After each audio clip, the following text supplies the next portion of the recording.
한국은 정보 식민지다. CIA가 발칵 뒤집어졌습니다. DNI 부국장이 한국 정보 자산을 통째로 접수하라고 지시했습니다. 하지만 급히 분석을 돌린 순간 미국이 얼어붙었습니다. 48시간 만에 동아시아 정보망 68%가 증발한 겁니다. 일본과 영국의 급히 문서까지 유출됐고 그 안에는 아무도 입 밖에 내지 못한 충격적인 진실이 담겨 있었습니다. 한국을 짓밟으려던 자는상원 청문회에서 모든 것을 잃었습니다. 그 충격적인 전말을 지금 공개합니다. 시작하기 전 구독과 좋아요, 그리고 대한민국 파이팅! 댓글로 한국을 응원해주세요. 저는 마이클 브레넌이라고 합니다. CIA 동아시아 분석국에서 수석국장을 지냈고 현재는 조지타운대 국제안보연구소에서 객원연구위원으로 재직하고 있습니다. 오늘 제가 이 자리에 선 이유는 단 하나입니다. 제가 25년 넘게 랭리의 복도를 걸으며 철석같이 믿어왔던 한 가지 확신이 단 48시간 만에 산산조각이 났기 때문입니다. 그 확신이란 바로 대한민국의 정보 역량은 미국 없이는 존재조차 할 수 없다는 것이었습니다. 제가 얼마나 오만했는지, 그리고 그 오만이 어떻게 처참하게 깨졌는지를 지금부터 낱낱이 말씀드리겠습니다. 솔직하게 고백하겠습니다. 저는 한국의 정보 역량을 한 번도 진지하게 생각해 본 적이 없었습니다. CIA 내부에서 한국이라는 단어가 나오면 늘 따라붙는 수식어가 있었습니다. 우리가 만들어준 조직, 우리 위성으로 감시해주는 나라, 독자적 정보 수집 능력이 없는 의존국, 그저 북한 감시를 위해 미국이 심어놓은 전초기지 정도였습니다. 분석관 회의에서 한국 이야기가 나오면 선임 분석관들은 대부분 코웃음부터 쳤습니다. 냉전 시절 CIA가 직접 조직을 만들어주고 훈련시켜주고 장비까지 넘겨줬는데 그게 없으면 귀도 눈도 없는 나라라는 인식이 랭리 전체에 뿌리 깊게 박혀 있었습니다. 부끄럽지만 저 역시 그 인식에서 한 치도 벗어나지 못했습니다. 아니, 솔직히 말하면 저는 그 인식의 선봉에 서 있었습니다. 동아시아 분석국 수석국장이라는 직책이 그런 오만을 더욱 단단하게 만들어줬습니다. 그해 여름 워싱턴의 공기가 완전히 달라졌습니다. 미중 간 대만 해협 긴장이 극한으로 치달으면서 백악관 안보 라인 전체가 비상체제에 돌입했습니다. 대통령은 중국에 대한 최대 압박 전략을 지시했고 그 과정에서 동맹국들의 정보 분담 구조를 전면 재편하겠다는 방침이 내려왔습니다. 핵심은 비용 절감이었습니다. 정보 예산을 줄이되 효율을 높이겠다는 명목이었지만 실제로는 정치적 성과가 필요한 시점이었습니다. 백악관 내부의 긴장감은 극에 달해 있었습니다. 복도에서 마주치는 정보 참모들마다 표정이 굳어 있었고 누구도 먼저 의견을 꺼내려 하지 않았습니다. 대통령의 정치적 위기감은 정점을 찍고 있었습니다. 대만 문제에서 확실한 성과를 내지 못하면 다음 선거가 위태롭다는 계산이 백악관 전체를 지배하고 있었습니다. 그런 분위기 속에서 누군가 희생양을 찾기 시작한 것은 당연한 수순이었습니다. 그리고 그 타깃이 바로 대한민국이었습니다. 왜 하필 한국이었느냐고 물으신다면 대답은 간단합니다. 가장 반격할 능력이 없다고 판단했기 때문입니다. 한국은 미국의 정보 우산 아래에서 안전하게 보호받고 있다고 모두가 믿고 있었습니다. 한국의 정보 기여도를 깎아내리면 예산을 줄일 명분이 생기고 그 돈을 대만 쪽에 몰아넣을 수 있었습니다. 동맹국의 정보 자산을 지렛대로 써서 중국을 압박하겠다는 가장 교활하고 위험한 전략이었습니다. 저는 당시 이 판단이 합리적이라고까지 생각했습니다. 그것이 얼마나 치명적인 착각이었는지는 까맣게 모른 채 말입니다. DNI 부국장 직속 긴급회의가 소집되었습니다. 저도 CIA 동아시아 분석국 대표로 그 자리에 참석했습니다. 회의실에는 NSA 부국장, 국방정보국 DIA 분석실장, 국무부 정보조사국 차장까지 미국 정보 커뮤니티의 핵심 인사들이 총출동해 있었습니다. 더글러스 캠벨 DNI 부국장이 회의를 주도했습니다. 그는 자리에 앉자마자 한국이라는 단어를 내뱉었고 그 순간 회의실의 온도가 확 내려가는 것이 느껴졌습니다. 무슨 일이 벌어질지 직감적으로 알 수 있었습니다. 캠벨이라는 인물에 대해 먼저 설명드려야겠습니다. 그는 워싱턴에서 가장 두려운 인물 중 하나였습니다. 키가 190cm에 달하는 거구에 언제나 맞춤 정장 차림이었고 회의실에 들어서는 것만으로 공기를 지배하는 사람이었습니다. 대통령 앞에서는 완벽한 충견이었지만 아랫사람들에게는 잔혹할 정도로 냉혹했습니다. 그의 사무실을 나오면서 눈물을 흘리는 고위 관료를 저는 한두 번 본 것이 아닙니다. 그는 자신의 출세를 위해서라면 동맹국의 안보 따위는 아무렇지도 않게 거래할 수 있는 인물이었습니다. 그의 입에서 나온 말은 충격적이었습니다. 한국 정보기관 NIS는 CIA가 만들어준 허수아비에 불과하다고 단정지었습니다. 한국과의 정보 공유를 대폭 축소하고 한국 측에 제공하던 위성 정보와 신호 정보 접근 권한을 단계적으로 차단하겠다고 선언했습니다. 거기서 끝이 아니었습니다. 그의 눈이 묘하게 빛나면서 덧붙인 말이 있었습니다. 한국이 갖고 있는 북한 내부 인간 정보 자산 명단을 확보하라고 지시한 것입니다. 그 명단을 어디에 쓰려는 것인지 구체적으로 말하지는 않았지만 회의실에 있던 모든 사람이 직감적으로 알 수 있었습니다. 중국과의 정보거래 카드로 쓰겠다는 것이었습니다. 동맹국의 첩보 자산을 적성국과의 협상에 갖다 바치겠다는 발상이었습니다. 회의실에 있던 정보 수장들 몇몇은 눈빛이 흔들렸지만 아무도 반박하지 못했습니다. 캠벨의 뜻에 반대하는 것은 곧 정치적 자살을 의미했기 때문입니다. 그는 지난 3년간 자신에게 반기를 든 관료 4명을 모두 한직으로 밀어냈습니다. 그중 2명은 아예 사직서를 써야 했습니다. 워싱턴의 정보 커뮤니티 전체가 그의 보복을 두려워하고 있었습니다. 저 역시 고개를 숙인 채 입을 다물고 있었습니다. 아니 솔직히 말하면 저는 반박할 이유조차 느끼지 못했습니다. 한국의 정보 역량이 대단하다고 생각해 본 적이 없었으니까요. 캠벨의 말이 과격하기는 했지만 내용적으로는 틀리지 않았다고 생각했습니다. 그 자리에서 저에게 직접 임무가 떨어졌습니다. 한국과의 정보 공유가 중단될 경우를 가정하고 미국 동아시아 정보망에 미치는 영향을 분석하라는 명령이었습니다. 목적은 단 하나였습니다. 한국이 빠져도 미국 정보망은 아무런 문제가 없다는 결론을 데이터로 만들어내라는 것이었습니다. 그 데이터를 근거로 한국 정보 자산 접수와 정보 공유, 차단을 추진하겠다는 계획이었습니다. 저는 당연히 그런 결과가 나올 것이라 믿었습니다. 한국이 빠진다고 미국 정보망에 무슨 구멍이 생기겠습니까? NSA의 위성 감청 능력이 있고 일본과의 정보 공유가 있고 호주를 포함한 파이브 아이즈 네트워크가 건재합니다. 한국은 그 거대한 정보 체계에서 가장 작은 톱니바퀴에 불과하다고 확신했습니다. 톱니바퀴 하나가 빠진다고 시계가 멈추겠습니까? 저희 25년 경력이 그렇게 말하고 있었습니다. 회의가 끝나고 랭리로 돌아가는 차 안에서 저는 오히려 마음이 편했습니다. 분석은 형식적 절차에 불과하다고 생각했습니다. 어차피 미국은 세계 최강의 정보력을 가진 나라이고 한국은 그 거대한 그물망의 아주 작은 매듭에 불과하다고 확신했습니다. 차창 밖으로 버지니아의 가로수가 지나갔고 저는 이틀이면 모든 것이 깔끔하게 끝날 것이라 생각했습니다. 하지만 그 확신이 얼마나 어리석은 것이었는지 저는 불과 며칠 후에 뼈저리게 깨닫게 됩니다. CIA 본부 지하 2층에 있는 정보분석 종합센터에 들어선 것은 D&I 회의 다음 날 새벽이었습니다. 이 시설은 미국이 보유한 가장 정교한 정보 분석 시스템이 가동되는 곳입니다. 전 세계 동맹국의 정보 기여도 데이터, 각국 정보기관의 자산 현황, 신호 정보와 인간 정보의 교차 분석 결과까지 모든 변수가 실시간으로 반영됩니다.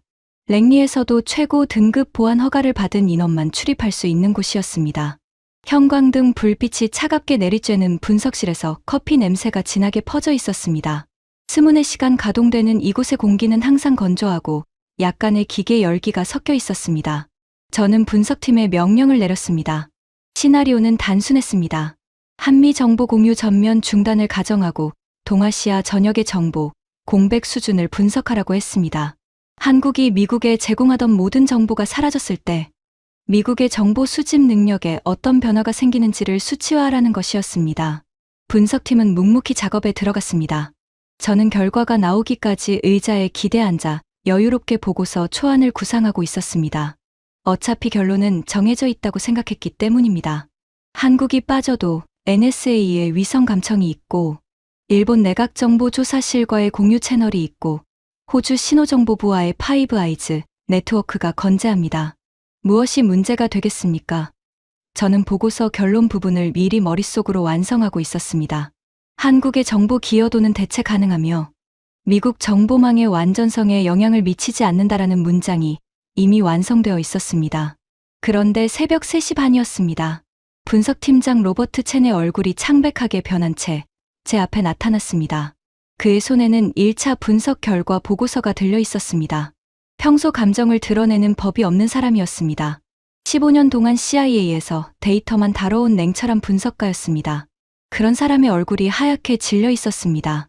저는 그의 표정을 보는 순간 심장 근처가 묵직하게 내려앉는 것을 느꼈습니다. 그는 떨리는 목소리로 말했습니다. 국장님, 결과가 저희 예상과 완전히 다릅니다. 저는 보고서를 받아들었습니다. 첫 페이지를 넘기는 순간 손끝에서 혈액이 빠져나가는 느낌이었습니다. 눈앞에 숫자들이 아른거렸습니다. 보고서의 첫 번째 결론은 이것이었습니다. 한미 정보 공유 중단 후 48시간 이내에 미국의 동아시아 정보망이 치명적 수준으로 와야 된다는 것이었습니다. 북한과 중국에 대한 전체 정보 수집량의 68%가 증발한다는 숫자가 빨간색으로 표시되어 있었습니다. 68%라는 숫자가 눈앞에서 떠나지 않았습니다. 한국이 빠지면 북한 내부에서 운영 중인 인간 정보 자산의 대부분이 접근 불가 상태가 됩니다. 한국이 수십 년에 걸쳐 구축한 인간 정보 네트워크는 미국이 독자적으로 구축할 수 없는 것이었습니다. 같은 언어를 쓰고 같은 민족이라는 접근성은 어떤 기술로도 대체할 수 없었습니다. 중국 동북 삼성에 대한 정보도 마찬가지였습니다. 한국의 인적 네트워크가 사라지면 NSA의 위성, 감청만으로는 메울 수 없는 거대한 암흑지대가 생기는 것이었습니다. 저는 눈을 의심했습니다. 같은 결론이 분석 데이터 수십 페이지에 걸쳐 반복되고 있었습니다. 25년 동안 CIA에서 수백 건의 정보 분석을 수행해 왔지만 이런 결과는 단 한 번도 본 적이 없었습니다.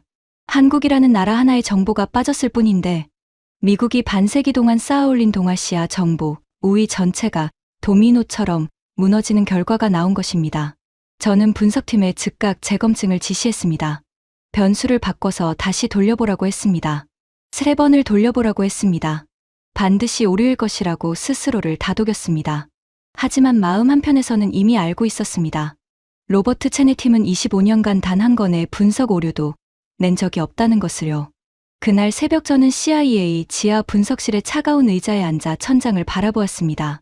형광등의 푸른 빛이 눈에 스며들었습니다. 어디선가 서버 냉각팬이 돌아가는 저주파 소리가 끊이지 않았습니다. 25년 커리어가 만들어 놓은 세계관이 한 장의 보고서로 흔들리고 있었습니다. 한국은 미국이 만들어준 정보 식민지라는 냉리 전체가 공유하던 그 거만한 상식이 송두리째 뒤집어질 수도 있다는 공포가 등줄기를 타고 올라왔습니다. 저는 그 순간 깨달았습니다. 이 보고서를 캠벨에게 가져가는 순간 거대한 폭풍이 시작될 것이라는 사실을요. 그리고 그 폭풍은 제가 상상했던 것보다 훨씬 거대했습니다. 재검증 결과는 다음 날 오전에 나왔습니다. 저는 3번을 돌리라고 지시했고 분석팀은 밤을 새워가며 정확히 3번을 돌렸습니다. 변수를 바꾸고 조건을 완화하고 최대한 미국에 유리한 가정을 집어넣었습니다. 일본과의 정보 공유를 현재보다 30% 확대하는 시나리오까지 넣어봤습니다. 호주 신호정보부의 기여도를 2배로 부풀려서 계산해봤습니다.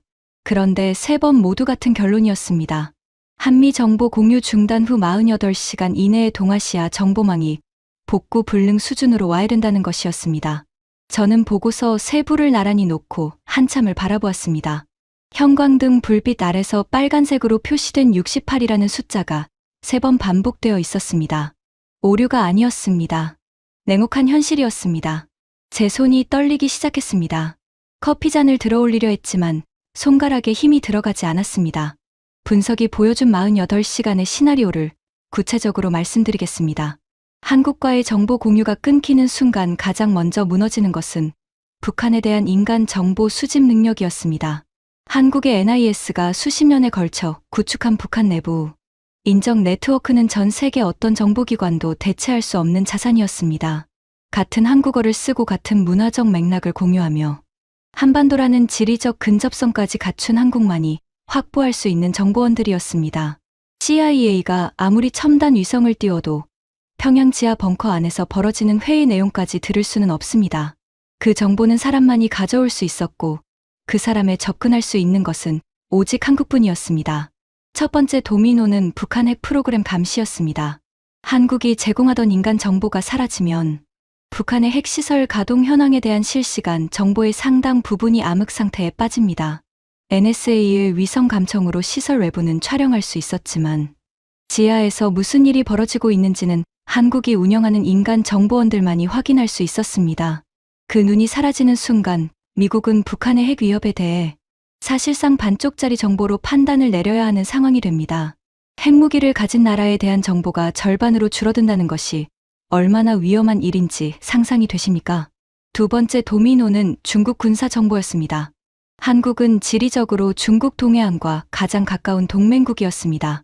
한국이 독자적으로 운영하는 신호 정보 수집 체계는 중국 동부정구 사령부의 통신을 실시간으로 포착하고 있었습니다.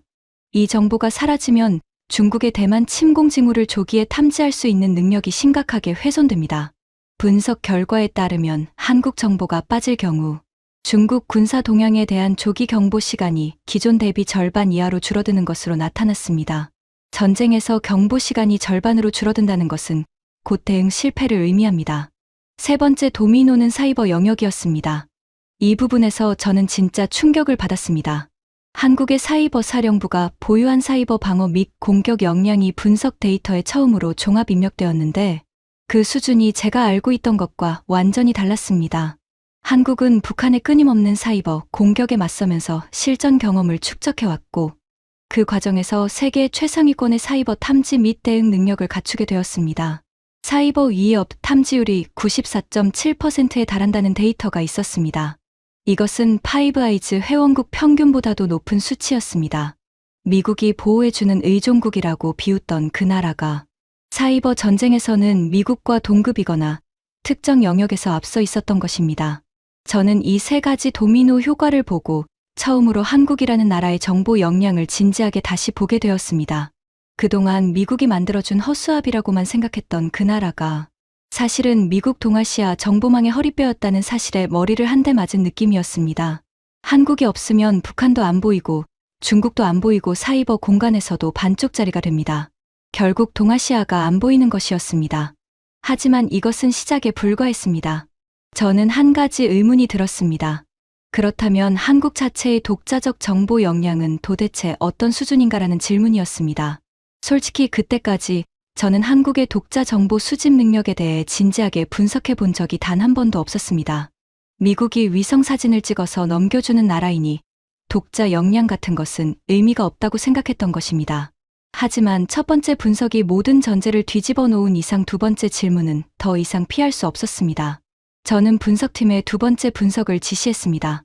이번에는 조건을 완전히 뒤집었습니다. 미국 정보 지원이 완전히 차단된 상황에서 한국이 독자적으로 정보 주권을 유지할 수 있는가를 분석하라고 했습니다. 한국 정보기관의 모든 역량 데이터를 입력하고 주변국 위협 수준을 최대치로 설정했습니다.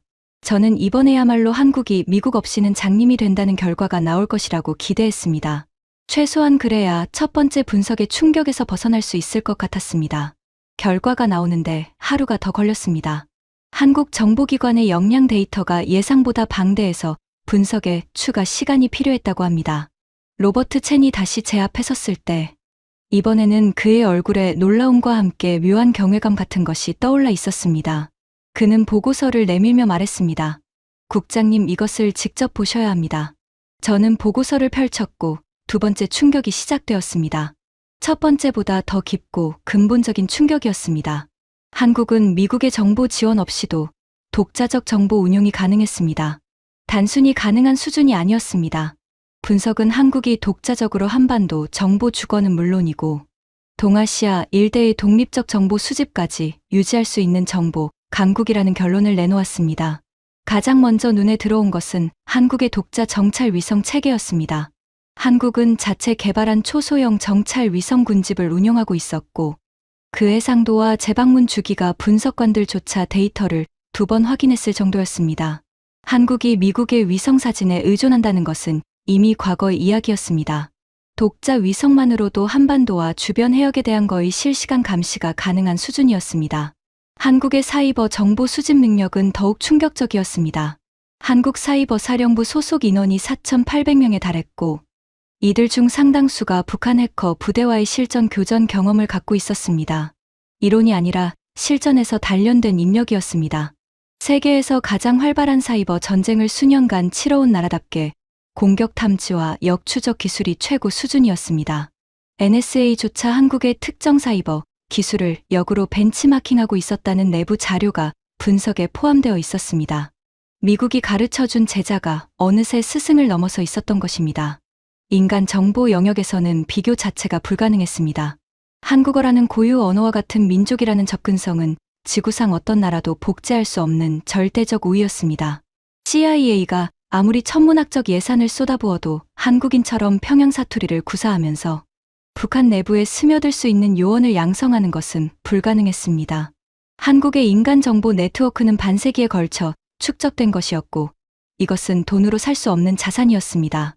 더 놀라운 것은 방산 기술과 연계된 정보 수집 능력이었습니다.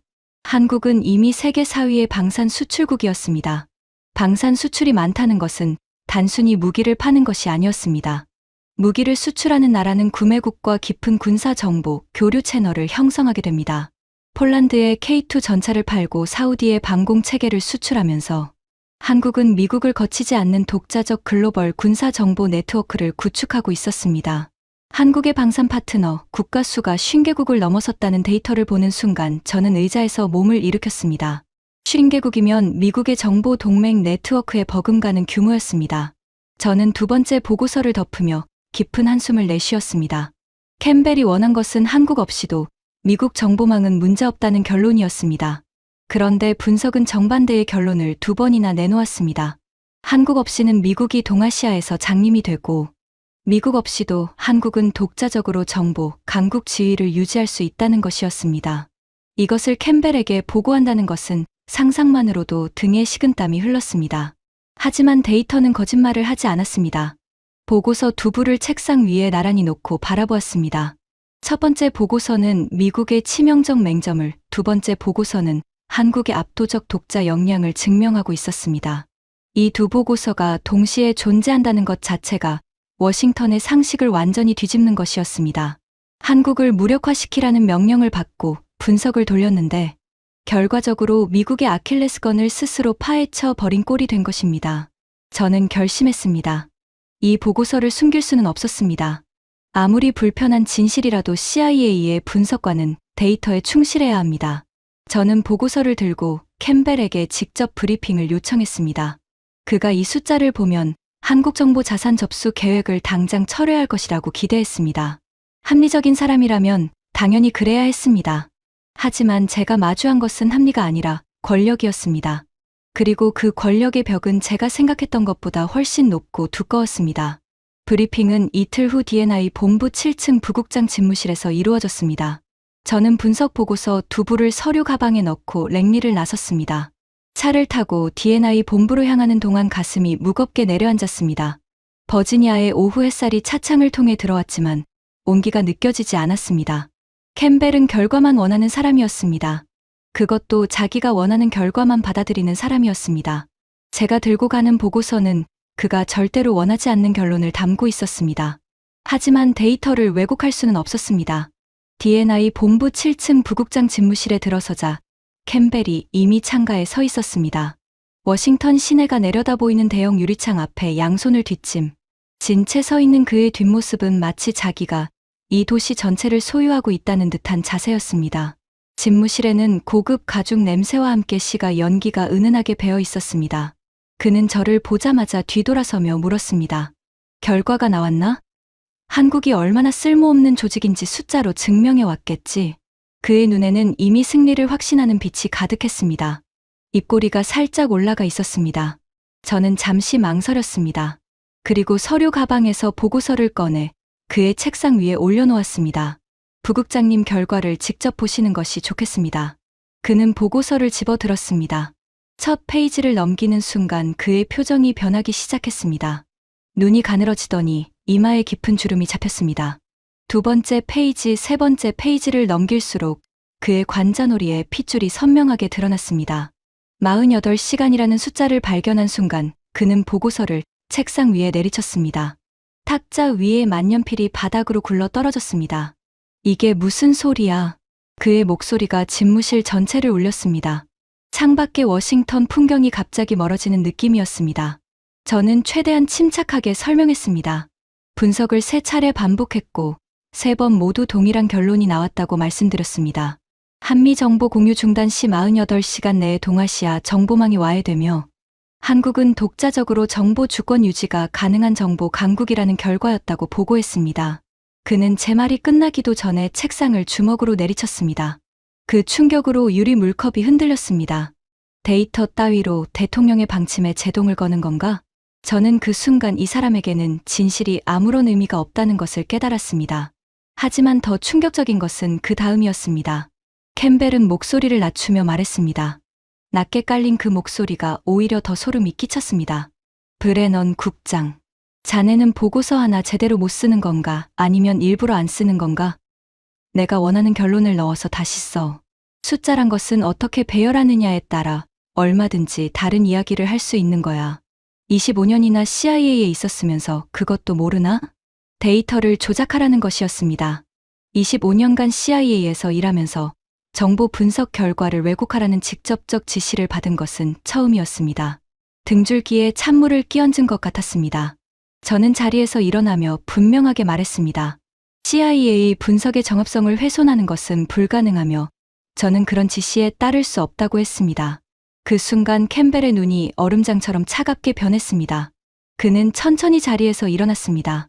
190cm의 거구가 제 앞에 섰습니다. 그의 그림자가 저를 덮었습니다.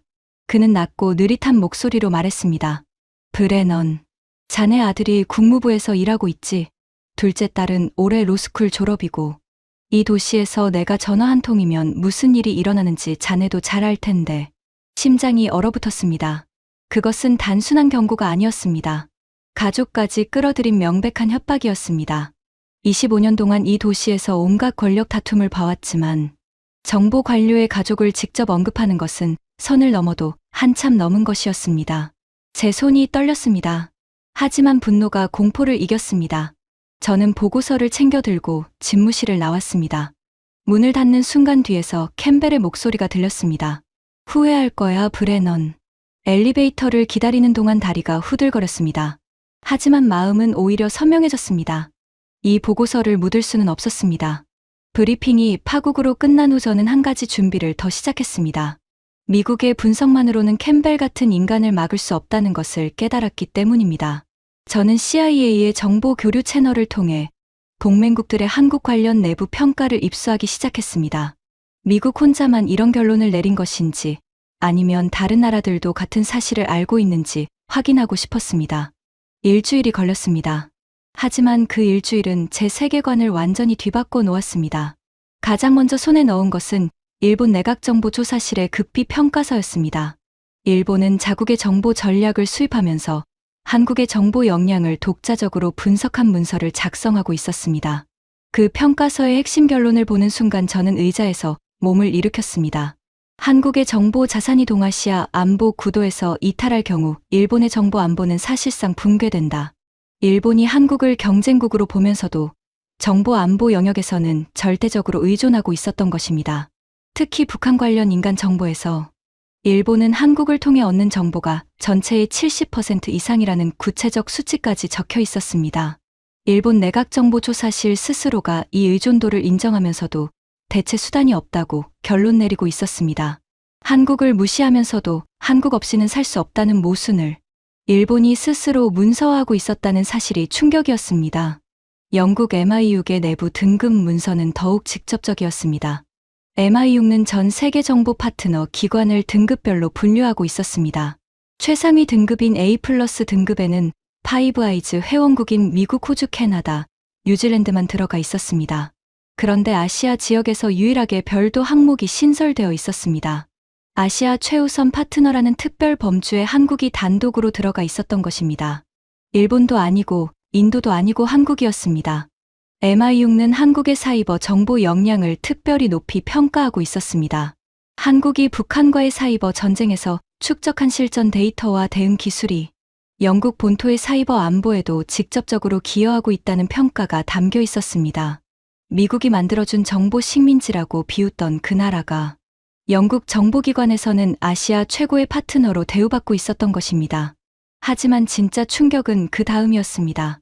이스라엘 모사드와 한국 사이에 비공개 정보 교류 채널이 존재한다는 사실을 확인했을 때 저는 한동안 아무것도 할 수가 없었습니다. 모사드는 세계에서 가장 배타적인 정보기관으로 유명합니다. 파이브 아이즈 이외의 국가와 직접 정보 교류를 하는 경우는 극히 드문데 한국과는 사이버 안보와 대테러 영역에서 단독 채널을 수년간 운영해 오고 있었습니다. 모사드가 한국의 정보 역량을 그 정도로 높이 평가하고 있었다는 뜻이었습니다. 미국만이 한국을 무시하고 있었습니다. 일본이, 영국이, 이스라엘이 모두 한국의 정보 역량을 인정하고 의존하거나 협력하고 있는데 정작 미국만 한국을 정보 식민지라고 비웃고 있었던 것입니다. 저는 그 순간 우리의 오만이 무지에서 비롯된 것임을 뼈저리게 깨달았습니다. 저는 이 동맹국 평가 자료를 들고 다시 캠벨에게 보고했습니다. 미국뿐만 아니라 일본과 영국과 이스라엘도 한국의 정보 역량을 인정하고 있으며 한국을 무력화하는 것은 미국의 글로벌 정보 동맹 체계 전체를 흔드는 자살 행위라고 강조했습니다. 캠벨의 반응은 저희 마지막 기대마저 산산조각 냈습니다. 그는 일본 보고서와 영국 보고서를 손으로 밀어내며 말했습니다. 일본이 뭐라고 하든 영국이 뭐라고 하든 그건 그 나라들 사정이야. 미국의 정보 정책은 미국이 결정하는 거고 대통령께서 한국 정보 자산을 재편하기로 결정하셨으니 우리는 그에 맞는 근거를 만들면 돼. 근거를 찾는 것이 아니라 만들라는 말이었습니다. 저는 목소리를 높였습니다. 부국장님, 한국의 북한 내부 정보 자산 명단을 확보해서 어디에 쓰시려는 겁니까? 동맹국의 첩보 자산을 중국과의 거래에 갖다 바치면 그건 동맹 배신입니다. 그 자산들은 사람입니다. 실제 사람들의 목숨이 걸린 문제입니다. 캠벨의 얼굴이 불그락불락해졌습니다. 그는 책상 위에 서류를 쓸어 바닥에 떨어뜨리며 소리를 질렀습니다. 한국 따위가 미국에게 뭔데? 우리가 만들어준 나라야. 우리가 정보를 가르쳐줬고 장비를 넘겨줬고 위성으로 지켜줬어. 그 나라의 정보 자산은 우리 자산이야. 내 마음대로 쓸 권리가 있다고. 저는 그 순간 이 사람의 본질을 완전히 이해했습니다. 캠벨에게 한국은 나라가 아니라 소유물이었습니다. 동맹국이 아니라 노예였습니다. 그의 세계관에서 한국은 미국이 시키는 대로 따라야 하는 하위 존재에 불과했습니다. 동맹이라는 개념 자체가 이 사람의 사전에는 존재하지 않았습니다. 브리핑은 그렇게 두 번째 파국으로 끝났습니다. 저는 보고서를 챙겨 D&I 본부를 나왔습니다. 주차장으로 걸어가면서 저는 생각했습니다. 이 보고서들은 묻힐 것이라고. 캠벨은 보고서의 존재 자체를 없던 일로 만들 것이 분명했습니다. 대통령에게는 자신이 원하는 내용만 보고될 것이고 한국 정보 자산 접수는 예정대로 진행될 것이었습니다. 진실은 권력 앞에서 무력했습니다. 하지만 그 다음 주 예상치 못한 일이 벌어졌습니다. 일본 내각정보조사실의 급히 평가서 내용이 도쿄의 한 보수 언론을 통해 유출된 것입니다. 일본 내부에서도 한국과의 정보 협력 강화를 둘러싼 논쟁이 벌어지고 있었고 누군가가 의도적으로 문서를 흘린 것으로 보였습니다. 일본이 한국 없이는 자국 정보 안보가 불가능하다고 자체 평가했다는 내용은 순식간에 국제 뉴스가 되었습니다. 나흘 뒤에는 영국 MI6의 등급 문서까지 런던의 언론에 흘러나왔습니다. 영국이 한국을 아시아 최우선 정보 파트너로 분류하고 있다는 내용이 공개되면서 국제사회의 시선이 한국에 집중되기 시작했습니다. 미국이 한국을 정보 식민지로 취급하려는 시점에 일본과 영국의 급비 문서가 동시에 터져 나온 것입니다. 이것이 우연의 일치인지 누군가의 의도적인 공작인지는 지금도 확인되지 않았습니다.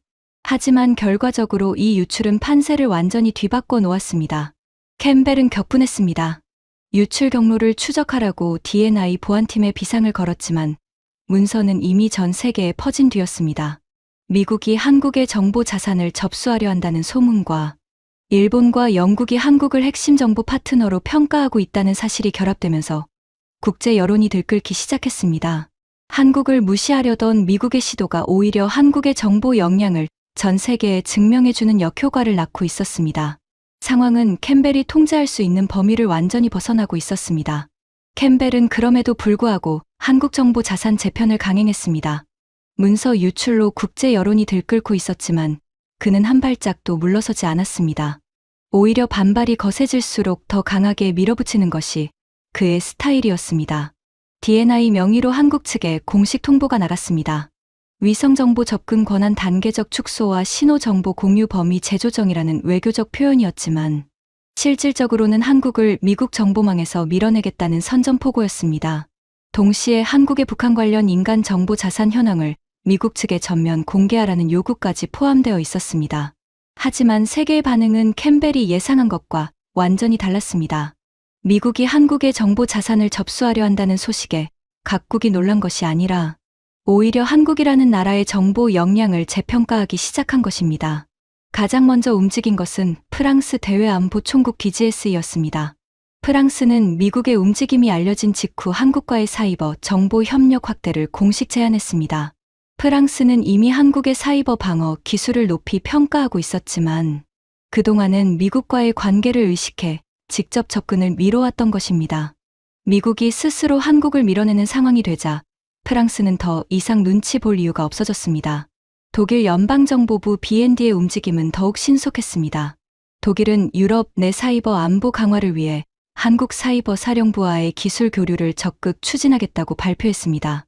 한국이 북한과의 사이버 전쟁에서 축적한 실전 노하우가 러시아 사이버 위협에 시달리는 유럽에 직접적 도움이 될 수 있다는 판단이었습니다. 호주 정보기관 ASIS는 한 발 더 나아갔습니다. 호주는 파이브 아이즈 회원국이면서도 한국과의 별도 정보 협력 프레임워크를 공식 제안했습니다. 파이브 아이즈 안에서 해결하지 못하는 동아시아, 인간 정보, 공백을 한국과의 협력으로 메우겠다는 전략이었습니다. 미국이 한국을 밀어내자 미국에 가장 가까운 동맹인 호주가 한국에 손을 내민 것입니다. 전 세계 정보기관들이 마치 약속이라도 한 듯이 동시에 한국을 향해 손을 내밀고 있었습니다. 미국이 한국을 밀어낼수록 세계가 한국을 끌어안는 그야말로 전례 없는 역전이 벌어지고 있었습니다. 저는 냉리에서 이 상황을 지켜보며 경악을 금치 못했습니다. 캠벨이 한국의 정보 자산을 접수해서 얻으려 했던 것은 중국과의 정치적 거래 카드였습니다. 하지만 그 대가로 잃어가고 있는 것은 미국의 글로벌 정보 네트워크 주도권과 동맹국들의 신뢰였습니다. 프랑스가 독일이 호주가 한국과 손을 잡는다는 것은 곧 미국을 거치지 않는 새로운 정보 채널이 형성된다는 뜻이었습니다. 미국이 수십 년간 유지해 온 정보 허브의 지위가 흔들리고 있었습니다. 캠벨에게 이 상황을 다시 보고했습니다. 전 세계 정보기관들이 한국과 독자 채널을 구축하고 있으며 이대로 가면 미국의 정보 허브 지위가 심각하게 훼손될 수 있다고 경고했습니다. 그의 대답은 여전히 같았습니다. 한 주먹거리도 안 되는 나라가 정보 강국이라고? 웃기는 소리 하지 마. 한 주먹거리라는 표현을 쓸 때 그의 입가에는 조소가 가득했습니다.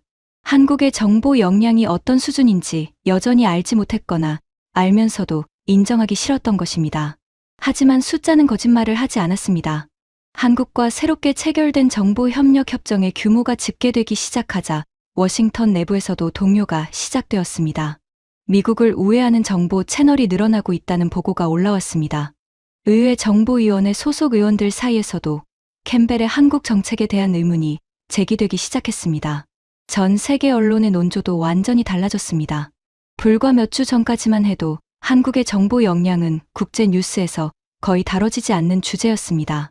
그런데 이제는 세계 주요 언론이 앞다투어 한국의 사이버 전력과 인간, 정보 역량과 독자 위성 체계를 특집으로 다루기 시작했습니다. 한국을 무시하려던 미국의 행동이 오히려 전 세계 스포트라이트를 한국에 비춰준 꼴이 된 것입니다. 가장 뼈아픈 것은 동맹국들의 신뢰가 무너지고 있다는 사실이었습니다.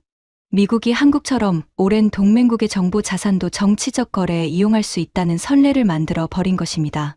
파이브 아이즈 내부에서도 불안감이 퍼졌습니다. 호주와 캐나다 정보기관 수장들이 미국의 의중을 비공식적으로 타진해 왔다는 보고가 들어왔습니다. 이것은 전례 없는 일이었습니다. 미국이 한 나라의 정보 자산을 갈취하려다가 전체 동맹 정보 체계의 균열을 만들어 버린 것입니다. 저는 더 이상 방관할 수 없다는 결론에 도달했습니다. 캠벨을 내부에서 막는 것은 불가능했습니다. 마지막 수단이 남아 있었습니다. 상원정보위원회에 직접 증언하는 것이었습니다. 그것은 캠벨에 대한 정면 도전을 의미했고 제 커리어뿐만 아니라 가족의 안전까지 위험에 빠뜨릴 수 있는 결정이었습니다. 캠벨의 협박이 머릿속을 스쳤습니다. 아들의 국무부 경력과 딸의 로스쿨 졸업이 떠올랐습니다. 하지만 선택의 여지가 없었습니다. 한국이라는 나라가 한 사람의 정치적 야욕의 희생양이 되는 것을 더 이상 지켜볼 수 없었습니다. 동맹국의 첩보 자산이 적국과의 거래에 팔려나가는 것을 용납할 수 없었습니다. 그 자산 명단에 올라있는 사람들은 숫자가 아니라 목숨을 걸고 일하는 실제 사람들이었습니다. 저는 집에 돌아가 아내에게 모든 것을 말했습니다. 아내는 오래 침묵했습니다. 거실 시계 소리만 똑딱거렸습니다. 그리고 아내가 말했습니다. 당신이 옳다고 생각하는 일을 하세요. 우리 가족은 괜찮을 거예요. 그 말에 눈시울이 뜨거워졌습니다. 저는 다음 날 아침 상원정보위원회 위원장실에 연락을 취했습니다. 긴급 청문회를 요청한다고 했습니다. 제가 가진 모든 분석 결과와 동맹국, 극비 문서 그리고 캠벨이 저지른 일들을 낱낱이 증언하겠다고 했습니다. 전화기를 내려놓는 순간 손이 떨렸습니다. 돌이킬 수 없는 결정이었습니다. 위원장실의 답변은 즉각적이었습니다. 다음 주 목요일에 비공개 청문회를 소집하겠다는 통보가 왔습니다. 하지만 상원 측에서 한 가지 조건을 제시했습니다. 안건의 중대성을 고려하여 비공개가 아닌 전 세계 생중계 공개 청문회로 전환하겠다는 것이었습니다. 상원정보위원회 측에서도 캠벨의 한국 정책에 대한 의문이 커지고 있었던 것입니다. 저는 동의했습니다. 진실은 밀실이 아닌 전 세계 앞에서 밝혀져야 한다고 생각했습니다. 청문회 당일 아침이었습니다. 저는 랭리 근처 자택 서재에서 87페이지 분량의 증언 자료를 마지막으로 점검했습니다. 정보 공백 분석 결과 2건, 일본 내각정보조사실 극비평가서, 영국 MI6 등급 문서, 이스라엘 모사드와의 비공개 채널 확인 자료, 그리고 캠벨이 저지른 일들의 기록까지 모든 것이 이 87페이지 안에 담겨 있었습니다. 서재 창문으로 이른 아침 햇살이 비쳐 들어왔습니다. 책상 위에 놓인 가족 사진이 눈에 들어왔습니다. 아들과 딸의 웃는 얼굴이 보였습니다. 이 증언이 끝나면 캠벨이 어떤 보복을 할지 알 수 없었습니다. 하지만 아내의 말이 떠올랐습니다. 당신이 옳다고 생각하는 일을 하세요. 저는 넥타이를 고쳐 매고 서류 가방을 들었습니다. 상원 의사당 하트빌딩 219호실에 도착했을 때 복도에는 이미 수백 명의 기자들이 진을 치고 있었습니다. 전 세계 주요 방송사의 카메라가 줄지어 서 있었고 생중계 표시 등이 빨갛게 전멸하고 있었습니다. CNN과 BBC와 NHK까지 특파원을 보낸 상태였습니다. 카메라 셔터 소리가 폭풍처럼 쏟아졌습니다. 청문회장 안으로 들어서자 상원정보위원회 위원들이 이미 반원형 좌석에 자리를 잡고 앉아 있었습니다. 방청석은 빈자리 하나 없이 가득 차 있었습니다. 공기가 팽팽했습니다. 수백 명이 모여 있는데도 속삭임조차 들리지 않는 긴장감이 청문회장을 감싸고 있었습니다. 저는 증인석에 앉았습니다. 마이크 높이를 조절했습니다. 심호흡을 한 번 크게 했습니다. 손끝이 차가웠지만 마음은 오히려 고요했습니다. 위원장이 개회를 선언했습니다. 오늘 이 청문회는 미국의 동아시아 정보 전략 재편과 한국 정보, 자산 관련 사안을 다루기 위해 소집되었다고 밝혔습니다. 그리고 첫 번째 증인으로 저를 호명했습니다. 저는 자리에서 일어나 선서를 했습니다. 진실만을 말할 것이며 오직 진실만을 말할 것이라고 맹세했습니다. 그 순간 청문회장이 완전한 정적에 잠겼습니다. 수백 개의 눈이 저를 바라보고 있었습니다. 전 세계가 지켜보고 있었습니다. 저는 87페이지 증언 자료의 첫 장을 펼치며 증언을 시작했습니다. 먼저 제가 어떤 임무를 받았는지부터 설명했습니다. D&I 부국장 더글러스 캠벨로부터 한미 정보 공유 중단 시나리오를 분석하라는 지시를 받았으며 그 목적은 한국의 정보 기여도가 무의미하다는 결론을 데이터로 만들어내기 위한 것이었다고 밝혔습니다. 청문회장의 낮은 웅성거림이 퍼졌습니다. 위원들의 표정이 굳어졌습니다. 저는 멈추지 않고 계속했습니다. 분석 결과를 상세히 설명했습니다. 한미 정보 공유 중단 후 48시간 이내에 미국의 동아시아 정보망이 치명적 수준으로 와해된다는 결론이 3차례 반복 검증을 통해 확인되었다고 증언했습니다. 북한 핵 프로그램 감시 붕괴, 중국 군사 동향 조기 경보 능력 상실, 사이버 방어 체계 약화라는 3가지 도미노 효과를 하나하나 설명할 때마다 의원들의 얼굴에 충격이 번졌습니다. 한월로 의원은 안경을 벗고 눈을 비비며 제 말을 다시 확인해 달라고 요청했습니다. 68%라는 숫자가 그만큼 믿기 어려웠던 것입니다. 저는 또렷하게 반복했습니다. 북한과 중국에 대한 전체 정보 수집량의 68%가 증발합니다. 3번 검증했고 3번 모두 같은 결론이었습니다. 이어서 두 번째 분석 결과를 공개했습니다. 한국은 미국의 정보 지원 없이도 독자적으로 정보 주권을 유지할 수 있는 정보 강국이라는 결론이었습니다. 독자 정찰 위성 체계와 세계 3위권 사이버 전력과 대체 불가능한 인간, 정보 네트워크와 50개국 이상의 방산, 파트너를 통한 독자 정보 채널까지 객관적 데이터를 제시했습니다. 미국이 한국의 정보를 만들어줬다는 기존 상식이 완전히 허구였다는 사실을 숫자로 증명해 나갔습니다. 일본 내각정보조사실과 영국 MI6의 극비 문서도 공개했습니다. 일본이 한국 없이는 자국 정보 안보가 불가능하다고 자체 평가한 문서와 영국이 한국을 아시아 최우선 정보 파트너로 분류한 문서를 하나하나 읽어 내려갔습니다. 이스라엘 모사드까지 한국과 단독 채널을 운영하고 있었다는 사실까지 밝혔습니다. 미국만이 아니라 전 세계 주요 정보기관들이 모두 같은 결론에 도달해 있었다는 사실이 청문회장을 뒤흔들었습니다. 한 의원이 마이크를 당기며 물었습니다. 그러니까 한국이 미국의 정보를 지켜주고 있었다는 말입니까? 저는 대답했습니다. 그렇습니다. 미국이 한국의 정보를 제공해 준 것이 아니라 한국이 미국의 동아시아 정보망을 지탱하고 있었습니다. 우리가 25년간 정반대로 알고 있었던 것입니다. 그리고 캠벨이 저지른 일들을 증언하기 시작했습니다. 분석 결과를 무시하고 데이터를 조작하라고 사실상 지시한 사실을 밝혔습니다. 한국을 정보 식민지라고 비하한 발언과 한국의 첩보, 자산 명단을 확보하여 외부 거래에 활용하려 한 정황을 증언했습니다.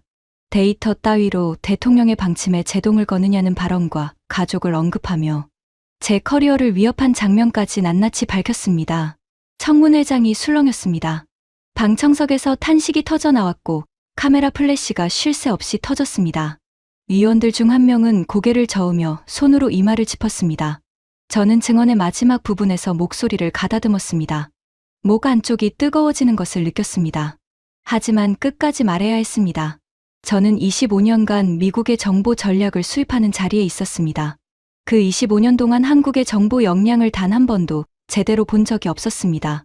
한국의 정보기관은 미국이 만들어준 허수아비라고 생각했습니다.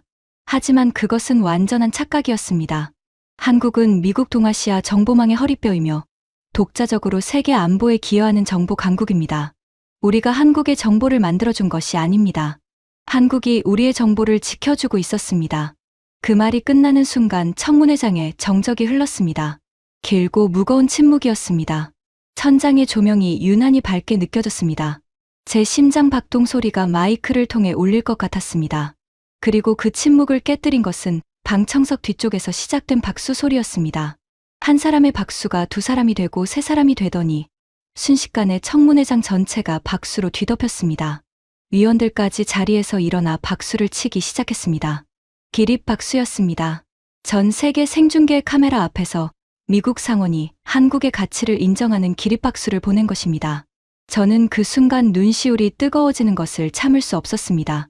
청문회가 끝난 후 상황은 급변했습니다. 생중계를 지켜본 전 세계 여론이 폭발했습니다. 미국의 주요 언론은 일제히 캠벨의 한국 정책을 비판하는 사설을 쏟아냈습니다. CIA의 분석이 증명한 한국의 전략적 가치가 전 세계에 공개된 이상 한국 정보 자산 접수를 계속 추진하는 것은 정치적으로 불가능해졌습니다. 상원정보위원회는 즉각 한국 관련 정보 정책의 전면 재검토를 요구하는 결의안을 채택했습니다. 캠벨에게도 심판이 내려졌습니다. 청문회에서 드러난 그의 행태는 미국 전역에 생중계되었습니다. 데이터 조작 지시와 동맹국 정보 자산 갈취 시도와 현직 관료에 대한 가족, 협박이라는 세 가지 행위가 겹치면서 그의 정치적 생명은 사실상 끝났습니다. 청문회 사흘 후 그는 개인적 사유를 이유로 사임했습니다. 하지만 모두가 알고 있었습니다. 그것은 자발적 사임이 아니라 사실상의 경질이었다는 것을요. 캠벨은 D&I 본부를 나서면서 아무런 공식 성명도 남기지 않았습니다. 한때 워싱턴에서 가장 두려운 인물 중 하나였던 그가 아무 말 없이 사라졌습니다. 한국을 정보 식민지라 불렀던 그 입으로 마지막에는 한마디도 하지 못했습니다. 동맹국을 짓밟으려 했던 자가 오히려 자신이 짓밟히는 결말을 맞이한 것입니다. 워싱턴에서 그를 동정하는 사람은 아무도 없었습니다. 오만에는 반드시 대가가 따른다는 것을 온 세상이 목격했습니다. 청문회 이후 며칠간 저에게 전 세계에서 연락이 쏟아졌습니다. 유럽의 정보 전문가들과 아시아 각국의 안보 관계자들, 그리고 미국 내 정보 공동체 인사들까지 한국의 정보 역량에 대한 저의 분석에 동의한다는 메시지를 보내왔습니다. 하지만 그 가운데 가장 기억에 남는 것은 한국의 한 전직 정보기관 간부가 보내온 짧은 메시지였습니다. 감사합니다. 진실을 말해주셔서. 단 한 줄이었습니다. 저는 그 메시지를 읽으며 한참을 가만히 앉아 있었습니다. 25년간 무시했던 나라의 사람이 보내온 단 한 줄의 감사가 수백 통의 축하 메시지보다 무겁게 가슴에 내려앉았습니다. 그날 밤 저는 서재 깊숙한 곳에서 할아버지가 남긴 오래된 가죽 노트를 꺼냈습니다. 할아버지 윌리엄 브레너는 CIA 초창기에 서울 지부장을 지낸 분이셨습니다. 한국전쟁 직후 폐허가 된 서울에 부임하셔서 한국 정보기관의 기틀을 세우는 일에 참여하셨습니다. 그 시절의 기록이 이 낡은 가죽 노트에 담겨 있었습니다. 노트의 마지막 페이지에 할아버지의 유필 메모가 적혀 있었습니다. 잉크가 발해서 간신히 읽을 수 있었습니다. 이 나라 국민의 눈빛을 절대 과소평가하지 마라. 전쟁으로 모든 것을 잃고도 이 사람들의 눈에서 불꽃이 꺼지지 않았다. 이 나라는 반드시 우리를 놀라게 할 것이다. 그날이 오면 우리는 겸손해야 한다. 할아버지는 폐허 속 한국에서 그것을 보셨던 것입니다. 모든 것이 무너진 자리에서도 꺼지지 않는 불꽃을 보셨던 것입니다. 그리고 수십 년이 지난 지금 할아버지의 그 직감이 정확했음이 증명되었습니다. 폐허 속에서 초콜릿을 받던 그 나라가 이제 세계 정보 안보의 핵심축이 되어 있었습니다. 저는 그 낡은 노트를 가슴에 안고 눈을 감았습니다. 할아버지가 보셨다면 얼마나 기뻐하셨을까 생각하니 눈물이 흘렀습니다. 25년간 한국을 무시했던 손자가 미국 상원 앞에서 한국이 미국을 지켜주고 있었다고 증언하는 날이 올 줄은 할아버지도 몰랐을 것입니다. 하지만 할아버지는 이미 알고 계셨을지도 모릅니다. 그 노트의 마지막 문장이 그것을 증명하고 있었습니다. 저는 청문회 이후 CIA를 떠났습니다. 자발적인 결정이었습니다. 25년간의 정보 관료 생활을 마무리하고 조지타운대 연구소로 자리를 옮겼습니다. 캠벨의 보복이 올 수도 있었지만 그는 이미 자신을 지킬 힘조차 잃은 상태였습니다. 연구소에 자리를 잡은 후 저는 한국에 대한 연구를 본격적으로 시작했습니다. 데이터로만 봤던 그 나라를 깊이 들여다보고 싶었습니다.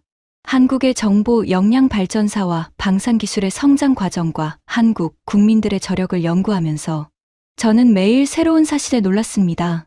한국전쟁 직후 세계에서 가장 가난한 나라 중 하나였던 나라가 불과 70년 만에 독자, 정찰 위성을 쏘아올리고 세계 4위의 방산 수출국이 되고 파이브 아이즈 회원국과 동급의 사이버 전력을 갖춘 정보 강국이 되었습니다. 인류 역사 전체를 통틀어 이런 도약은 찾아보기 어렵습니다. 특히 저를 감동시킨 것은 한국 국민들의 저력이었습니다. 전쟁의 폐허 속에서 맨손으로 나라를 다시 세운 그 세대의 희생과 헌신이 오늘날 한국의 모든 성취의 뿌리였습니다. 독자 위성도 사이버 사령부도 세계적 방산 기술도 하늘에서 뚝 떨어진 것이 아니었습니다. 수십 년간 이를 악물고 기술을 개발하고 실패를 딛고 일어서고 끝내 세계 최고 수준에 도달한 사람들이 있었기에 가능한 것이었습니다. 이 이야기를 듣고 계신 여러분께 마지막으로 한 가지만 말씀드리겠습니다. 전 세계에는 여전히 한국을 과소평가하는 사람들이 있습니다. 미국이 만들어준 나라라고 생각하는 사람들이 아직도 있습니다. 하지만 저는 CIA의 가장 정밀한 분석 시스템으로 직접 확인했습니다. 한국은 미국 동아시아 정보망의 허리뼈이며 독자적으로 세계 안보에 기여하는 정보 강국입니다. 이것은 의견이 아닙니다. 데이터가 증명한 엄연한 사실입니다. 대한민국이라는 나라의 위대함은 단순히 군사력이나 정보력에 있지 않습니다. 폐허에서 일어나 세계를 놀라게 한 그 불굴의 정신에 있습니다. 할아버지가 70년 전 폐허 속에서 보았던 그 꺼지지 않는 눈빛이 오늘날 전 세계 안보를 지탱하고 있습니다. 저는 마이클 브레넌입니다. 전 CIA 동아시아 분석국 수석국장이었고 한때 한국을 가장 무시했던 사람 중 한 명이었습니다. 하지만 지금은 한국을 가장 존경하는 사람이 되었습니다. 진실은 언제나 스스로를 증명합니다. 그리고 대한민국이라는 진실은 전 세계 어떤 강대국의 오만함으로도 감출 수 없었습니다. 지금까지 CIA 동아시아 분석국 수석국장이 직접 밝힌 충격적인 이야기였습니다. 대한민국의 진짜 저력을 전 세계에 알릴 수 있도록 이 이야기를 널리 공유해 주세요. 우리가 생각하는 것보다 대한민국은 훨씬 대단한 나라입니다. 구독과 좋아요도 부탁드립니다. 지금까지 터칭 스토리였습니다. 감사합니다.